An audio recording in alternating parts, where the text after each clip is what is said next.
Well, welcome back to the Right Mentality. Today, we have a very special guest. Okay, we're talking about a special show. Something I'm not familiar with. I like to do a little dibble and dabble in certain things, but we're gonna get this show going. Let me introduce my special guest. We have Miss Emily St. Amant. She is who she is. Okay, and on today's episode, what we're talking about. Life's canvas. So, Miss Emily, introduce yourself. Tell them what you do, who you are. Yeah, so nice to meet you, Antonio. I'm Emily. I'm a licensed professional counselor, and I live in Nashville, Tennessee. And yeah, like you mentioned, I think that with the show title is a little giveaway there that I was an artist before I was anything else in life. So very excited to talk about all of that, and just excited to get to connect here today. Yeah, I did. I did a little post before to get it started, get people minds going. So the way I kind of try to get people engaged is to like, what you mean by that? So of course, life's canvas. Now, of course, when you're born, you don't know what you want to do. You don't know what you want to become in life. It's like you're trying to put the pieces of the puzzle together to figure out exactly what you want to do. So now, in doing that, Emily, being a licensed therapist, I am becoming a licensed therapist in time. But how did you know you wanted to become a therapist? Yeah, I think that's really an interesting question, and I love hearing about how people came into the profession, because I think that there's just so much, like, I just get really excited hearing about other people and what kind of sparked their interest in this. So for me, it was I set off to do one thing. My undergraduate degree is in something completely different, and I actually had a pretty unique, I'll say, experience, and went to counseling myself, and it was such a transformative experience that I really think saved my life. So I was like, I have always just kind of wanted to get into something that helps, that actually works to make the world a better place. And I was like, well, I wanted to get a master's degree because I knew I didn't want to pursue this line of work anymore. So I was like, well, let's go into counseling. And it's here we are. I graduated 12 years ago, so it's been a wild ride since oh my then. goodness. Well, it took, listen, we all don't hop on the ball as fast as everybody. So, wow, 12 years ago. That's amazing. I condole you because, like I said, I'm almost there. But yes. what would you say that, becoming a therapist and a counselor and all that stuff, what could you say, do you have any regrets in life as to why you are where you are today? I don't think I have any regrets. I think that, we all have, hindsight is 2020, and people say that for a reason. But, you're right. You don't know what life has for you. You don't really know who you want to be. Sometimes you have to learn the hard way. And so I feel like even though there have been some situations where maybe I pursued one thing that was the wrong path, I went down that a little too long. I would say that still was a learning experience. I still learned a lot from it. So I will say, I think in my personal life more than anything, I do absolutely have some regrets, but it isn't something that I carry, on a daily basis. You have to sort of let go of that and realize, like, I was doing the best I could with what I knew then. I know better now. I'm trying to do better now, and we're keeping moving forward. So absolutely, there would be some things that if I was who I am and like as confident as I am in myself today, that I would have absolutely not tolerated. But like, life unfolds. So that's what I'm saying. So, like, to me, as far as regrets, people will say they have regrets, but do you want to carry those regrets with you for the rest of your life? Now, it could be something that you can remember. Okay, let me not do that again. But at the same time, I call on I like to call them learning mistakes, because if we never made any mistakes, how would you learn? So, Right. just doing those certain things and experiencing life, and your mom said don't go out tonight, but you go out anyway, then you get in a car accident or anything could just happen. It's like, okay, next time mama say don't go out, let me just stay in the house. So those Right, right. learning mistakes. But And to build on that, like art metaphor, because yes, yes, Mhm, yes. And to build on that art metaphor, which I love metaphors, but I see so many parallels between, life and the artistic process. And I think mhm, as an artist, you do have to make mistakes. And yes. often your art is actually better for them. Mhm, And sometimes our life actually, as painful as those things are sometimes because we make mistakes, we put ourselves out there, we try new things, we fail, we're actually better for them. And so I would see that there's definitely a parallel between that. So yeah, yeah. absolutely, absolutely. Because I love that, because in life, I referenced that on one of my shows, that in life you have to fail, because the failure makes you who you are. So I would say that's one of my paintbrushes of life. Okay. I'm an artist in a different manner. Okay. I'm an artist in a different manner. I might not be able to draw and scribble and all that, but I'm an artist in a different manner. So one of my paintbrushes, I would say, is actually failure. So, growing up and experiencing Right. the traumas and the pains that I experienced when I was younger, and looking at my life now, it's like, okay, let me use that to paint on my canvas, to say, okay, this is the part of life that I experienced. Let me give it back to somebody else that actually went through this, so they can look at my life and say, Yeah. oh, wow. Because, when you go in an art gallery, you're looking at it, you're trying to figure out if this is going to look good in my house.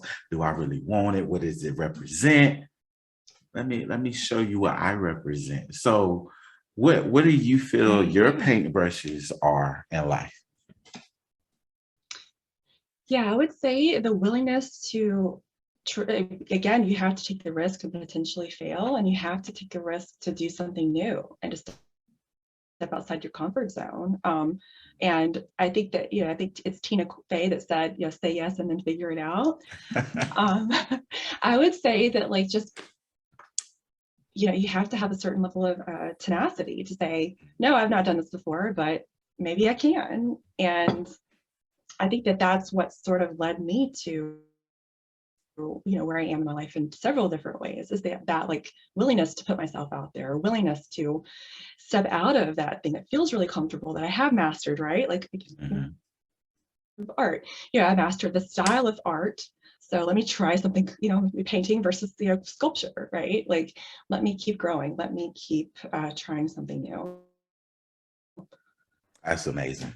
Look, that's like, to me, that's how I present myself with, my podcast and my business of the right mentality. Is like, I had to take a step out there and was like, okay, Antonio, I don't know what I'm doing, but let me try Right, something. Let me do something that I've never done right, before. right. And if I fail at it, I want to, me and my friends love to say this. I want to be able to go to the grave and say, I tried and I failed, but at least I tried. I don't want to go and say, I didn't try, so I didn't fail, so it is what it is. I want to try it. I want to give it a chance. If it works, it works. If it doesn't, it doesn't. That's like taking a test. You got to study for that test. Might pass it on the first time, you might Right, pass it right, on the second time. You just have to keep right, trying. So I don't right. know. I want to give, because I work with kids, of course. We can't get to every child, because not, kids don't always listen as we want them to. But in a sense, I feel like I can paint a picture for them and show them, hey, I know what you're going through right now, but it will get better. You may not be able to see it, Right. because of course, when you're painting and when you're creating a masterpiece, you're looking at it and it just looks like a blur. And you, that from the person looking outside in, they don't know what's going on. But you in your mind, you actually know, okay, I know what I'm doing. I know how I'm painting this because I've actually experienced it. So as far as experience, sometimes.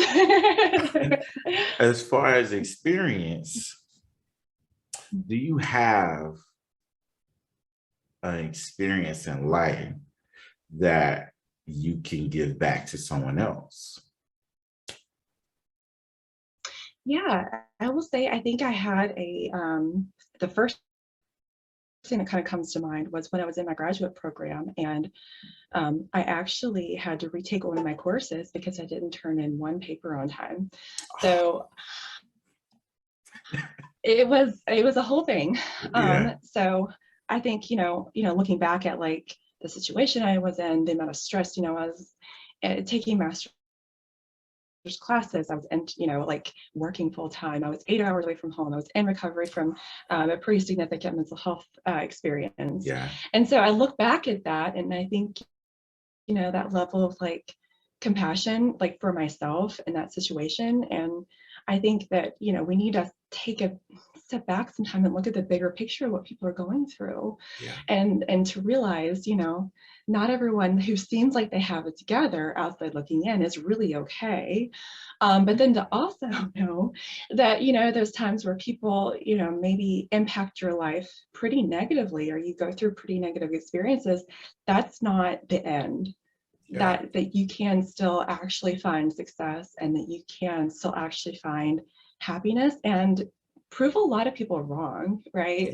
Like I think Yes. for me that's something that I, when I encounter or work with other people, I really want to take that lens of I don't want to miss anything. I don't want to make assumptions about what they're going through. And I want to have hope for them that this isn't it for them, right? Like Yes. that they can still go on and do great things. Whew. Listen, I'm telling you, like, I love to tell people, kids, clients, whoever, approach people the way you want to be approached, because you never know what somebody is going through in their head. Right. You could look at them from the outside in. I could be smiling, I could be laughing and joking, but you never know. So I would say I had an experience. Was going through a divorce. I actually had to go to my practicum in another state and pretend to be okay while I was there, because I knew in the back of my mind, I knew what I needed to do to get through this, because it's school. If you really want this, pull it together just for the time being. Right. I was so distraught. I was not mentally there, but I had to do what I needed to do just to get through it. And like, I remember one day while I was there, I was on the phone with my grandmother, and she was like, "How are you doing?" I said, "I'm not good. Like, I'm not good, but I'm putting on a face." She was like, "Look, that's all you can do right now. Smile at people and let them know you're okay. But in the end, it will work itself out." So of course, when we go through things, we look at it like, why me? Why do I have to go through this? But once you get through it, it's like, okay, you could look back and like, I see why I went through what I went through. So to me, that's another piece of the puzzle in your life that you can put on that canvas and say, I went through this, I overcame it. That's like, what's his name? Chicken Man, Colonel Sanders. He failed so many times trying to make that chicken recipe. Right. But people didn't realize the struggle, the pain, the sacrifice, the debt, and everything that he went through to become successful in his late 60s, 70s. So like you said, it's never too late. That is not the end for you. It might just be something that you're going through right now, but this is not the end. Exactly. Yeah. And I think every successful person could say that, like, y'all, it looked like it was a straight path from here to here, but you have no idea how many detours there were, how many dark Yeah. moments, how many, Yes. times you thought like, man, like, I don't know if I can keep doing this, Yes. like that's the reality. And I think that that's the part we don't talk about enough. It just, so many people, yeah, it's great. You do have to keep it together at your job and your workplace, but I do think, there's a certain level of like, we need to acknowledge this is the real stuff. Like, we're human beings. Yeah. And that, no one has it completely together all of the time. Oh, absolutely They just not. don't. And I think a lot of people, Absolutely. like they actually end up doing something really amazing, successful, have no idea Mhm. what they're doing to begin with. They're figuring it out. Yes. So I really think that we put so much pressure on ourselves, not only to succeed, but to not break a sweat doing it either. And that's just like, what are we doing to ourselves and each other I'm telling you. here? I don't know. Wow. And it's like you think about it and you're like, I can do this. I can do that. That shouldn't be too much. But when it all hits you at one time, it's like, what was I thinking? But another thing I look at as well is paying your dues. When I say paying your dues is you stay up late at night to do the homework. You stay up late at night to do whatever it is you need to do. If you're trying to run a business, if you're trying to promote your business, post like what I'm let me tell you, tired ain't even the word. My bedtime, my bedtime is between 6 p.m. and 12 a.m. I never know when I will fall asleep. Okay. Because I am up at 3, 4 o'clock in the morning trying to do things that I need to do to get ahead of somebody else that's trying to do the same thing I'm trying to do. So pay your dues. If you got to get up early, nobody likes to get up early. Nobody likes to lose sleep. But hey, if you want that, that lifestyle that you want to live, you want to reach people that you want to reach, pay your dues, do what you need to do. Right. And I think there is a certain level of that, of like, essentially like the work, even sort of stick to the theme here, but artwork is art. Like, they call it artwork for a reason, because it's actual Oh yeah. work.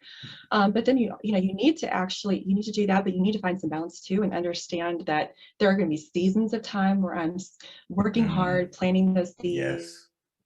Yes. I'm learning a new skill. I'm really, really exerting myself and I'm maxed out. But also, like, we need rest. We need to find some balance, and we need to actually just let ourselves live and be a person. And I know that in grad school, like, you don't have, like, that balance doesn't exist for people, so, and some people, have a heavier load on their shoulders than others. If you're working and doing that at the same time, like, you're not gonna like think of like the tools that everyone are given, that it's not an equitable distribution of, we don't all have the same 24 hours in the day, right? We don't.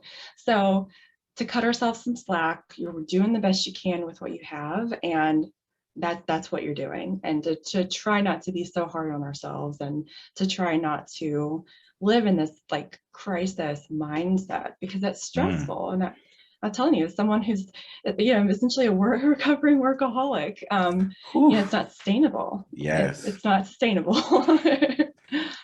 I'm telling you, I know how that goes. Believe me, I do. And the workaholic thing, it gets to the point where you get stuck in that mindset, and it's like, if I'm not doing something, I feel unproductive. So I had that point happen to me in life where it was like, okay, I'm sitting still. Okay, I got to do something. I got to do something. So what happened? I think I was working 3 jobs and doing school. I got sick. I got pneumonia. Go to the doctor. Doctor was like, yeah, you need to rest for a couple of days, medicine, whatever. As soon as I left the doctor's office, I was feeling bad, but as soon as I left the doctor's office, I went right back to work, because I was like, I'm not about to go sit home. I got work to do. I got homework to do. I can't sit home. I had at that time, my ex-wife, she was like, please sit down. Like, please just sit down. And sometimes you actually need somebody else to tell you to sit down because you can't, you have so much going on. It's like, okay, I got to do this. I got to do this. I got to do that. I got to do this. Antonio, just sit down, brother. Please just sit down. Right. Yeah, and I wish I could tell you better how to deal with that because it's still a struggle. I was sick this year and I had basically stress-induced pneumonia last summer. Mm-hmm. So it's it's a hard thing to not keep chasing after yourself. And it's like, am I chasing my own tail here? Or am I like, is this stuff I really need to do? Or can I call it a night at 8 o'clock and like go to bed, like, and I think it's a daily thing. It's like a daily reminder that like, I need to take care of myself because if I don't, I'm not going to make it, and I can't do all these other things that I want to do.